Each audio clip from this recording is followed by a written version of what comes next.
PLDT, ayun yung wire niya guys. So yun yung wire ng aming PLDT. So diretso dun sa aming loob ng bahay. Ayun, pakikita ko sa inyo. At check eto guys, meron tayo ditong ano.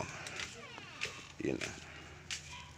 Ito yung ating PLDT. So meron tayong PLDT. Yun guys, ang ating PLDT. Then may telepon tayo guys. So, nagagamit ito. Hello, hello. O, yun. Hello, hello. Everything, something. Ayan. Magagamit mo siya. Tapos, meron siyang connection sa TV. So, ito yung PLDT Kamuyong. Ayan. Maganda siya. So, kahit nasa labas ka magagamit, masyadong malayo doon sa area location ng iyong, sa location ng iyong bahay. O yan. So, abot naman siya yung PLDT natin. Ito yung PLDT guys. Nakalinya ito sa poste. Ayan. Galing pa siya guys ng ng Quezon. Ayan.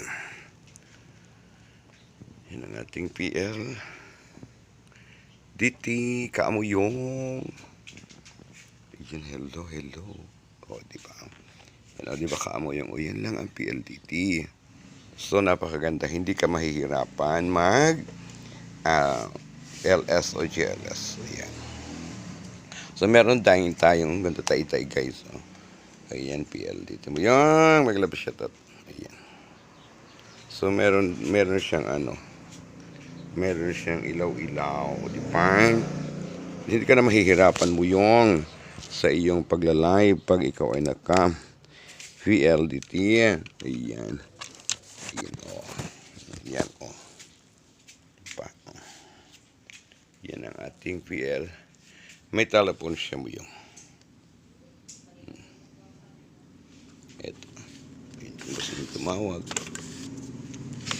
Inisan natin dami. Alikabok ng ating PLDT. Ayan. So, yun na mo yung ating PLDT.